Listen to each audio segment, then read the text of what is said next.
receiver. And we're talking about the trade market for this conversation. We talked earlier about Mark Andrews. We heard the drive, Zach By and Philip Lindsay kicking it around a bit yesterday, and we liked the conversation, so we piggybacked up on it about Mark Andrews. We both like the idea, but it would depend on the cost. Cecil and I, we both agreed third is okay. Second, first, absolutely not. Third, and, all right, we'll still have the conversation, but it's appealing for me because of what you've kind of told me, that it takes a couple of years for a tight end to pop. Right. And I would love for the Broncos to have that as an option as soon as this fall for Bo Nix and the Broncos. Yeah. Still want them to draft one to develop, but right now they needed a legitimate threat there, and all due respect to Mr. Troutman, he ain't it. Yeah, your window's now. Yeah. Your window's now. And you don't know how long it's going to be. You don't know how many versions you're going to get. How many chances are you going to get at this window? The window's open now. And it's maybe just starting to come open, but either way, you need to get help that can help you not in 3 years, but right now. 2025, a big year for the Denver Broncos, which means you are going to be exploring a trade market, perhaps for a wide receiver, which is interesting. This name doesn't really, it's not blowing up my skirt. Let's just say that. Okay. Well, the name is DK Metcalf. And it was ESPN executives or ESPN talking to some executives saying, hey, DK is going to be made available. Where can you see him go? They said it would be a Chargers team that went out and got a DK Metcalf. You pair him up with Lad McConkey. You give Justin Herbert a couple of more options. Maybe they don't fall on their face in the postseason, although they still are the Chargers. But it was DK Metcalf. So DK would then come to the AFC West and be a problem for VJ, for Patrick Surtain, for Riley Moss. So when I saw that and Kevin sent it our way, I thought, all right, well, if he's going to be made available and there's a team in the AFC West that's interested, why not the Broncos? One, what would it cost? Two, does a guy like DK Metcalf come in here and immediately be the true, legitimate wide receiver one that this team hasn't had for a while? Well, he's also got, like Cortland Sutton, 1 year remaining on his deal. But unlike Court, he's going to be looking for top of the top money because he's going to be looking for Jamar Chase money, Justin Jefferson money, and he's not going to get it. No, he's not. Why did he only have 5 touchdowns? Why did he let Jackson Smith and Jigba, now granted a first-round pick, but why did he let JSN take over in that receiver room? I mean, he's the number one now. Yeah, he took over. And when Seattle went to a more balanced approach, remember at the beginning of the year, I think he had 3 out of 4 games over 100 yards receiving, but only 5 touchdowns on the year, really cooled off, kind of got a little bit hotter towards the end. But that whole middle stretch of the season, we're talking like 9-10 games where he wasn't playing at the expected level. So now you're going to trade for that guy. You'd give up more than a third-round pick for him. And then you're going to give him a bunch of money? I just don't like that idea. And especially because it's not that proven, like, clear he's an elite level wide receiver one. You've already gotten that production with Sutton, and he's not going to cost as much. And he already has chemistry with Bo Nix. Now, you may say it's Geno Smith.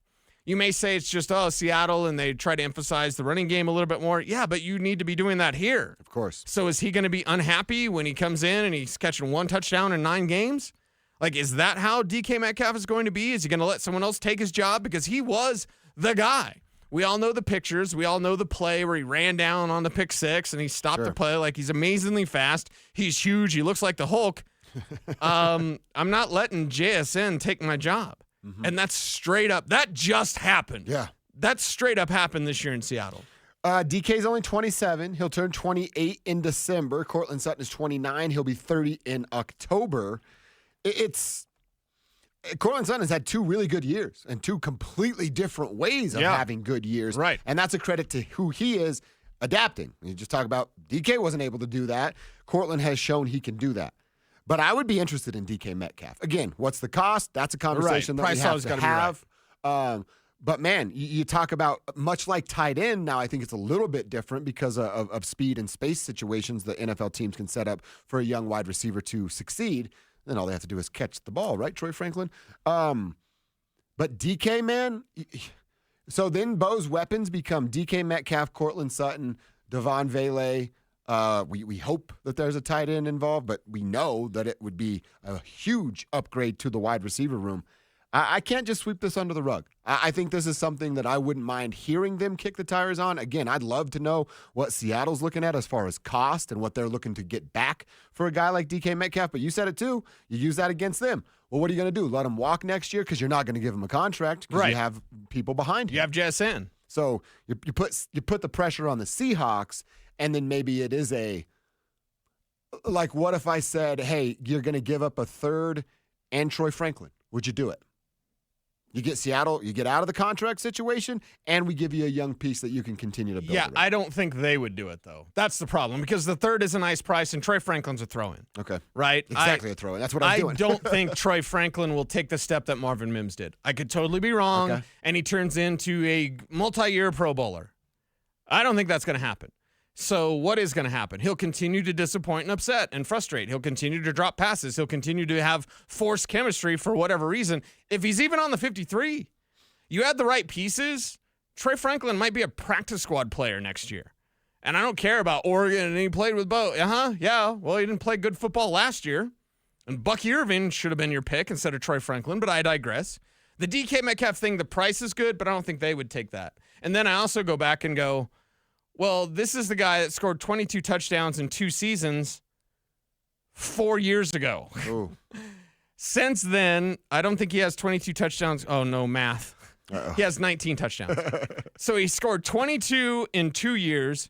He has 19 in 3 years, but only 5 last year. Okay. So it's like, okay, we're getting a declining player that is going to be demanding a lot of money in a situation where he might go back to being frustrated or whatever he was because Seattle wanted to run the ball. Denver, you're going to have to run the ball. Sean Payton, like it or not, you want to go further in the postseason, you want to raise that trophy and say, this one's for me. No, you're right. You want to do that, Sean? You're going to have to run the ball. And that means guys like DK, you're going to have to take more of a back seat. And with Sutton still here, I don't know if this makes sense. Well, and isn't it also, though, I hate that we do this. Like, when you trade for the player, you got to give him a new deal. Says who? You got to come arrest me if I know? Come and prove it again, DK, and you do it, we'll gladly give you another deal that we believe is fair. You know what I mean? It could be a come and prove it deal. Then, I mean, is DK Metcalf right now better than Troy Franklin and Devon Vele? The answer is yes. Yes. Is he right now, not what we think it can be, today on January 22nd, is he better than Marvin Mims? I think he is. Yeah. Now, I'm with you as to what Marvin can be. Right. That can be better than DK. Right. But right now, today, you add DK Metcalf to this wide receiver room, that's a major upgrade in my mind. Well, and we know that this leads us into the Tee Higgins conversation. Sean likes him big. Sean likes him. Don't we have a Theo Vaughn drop about that? Like, he likes him big. Sometimes in the winter, you can't afford heat. That's what you got to do, man. It's like that. You can't afford heat, baby. That's what you got to do, baby, you know? So, Sean likes him big. Those wide receivers, he likes them big. All right. Broncos country, you tell us what you think. DK Metcalf, yay or nay? On the RamosLaw.com text line, 303-713